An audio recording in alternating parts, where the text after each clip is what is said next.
Hey guys, welcome to my channel FIT Hub. Today I came up with the video like how you can disable the Windows Defender in Windows 10.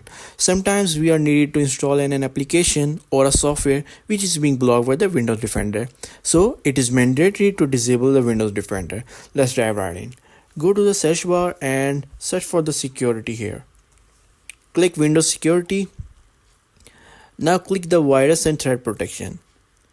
Manage settings. And here we have to toggle the real-time protection to off.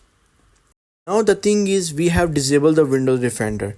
Many YouTubers have uploaded the video that we must have to disable that permanently. No, I will not suggest you to do that. Simply once you are done installation your software or an application, you have to enable the Windows Defender.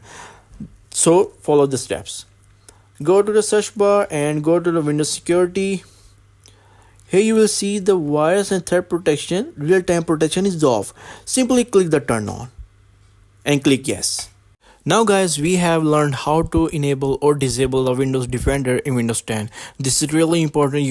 Windows Defender continuously looks for the malicious or virus inside the Windows. So if it really helped, please like and subscribe my channel for more tech tips like this. Thank you.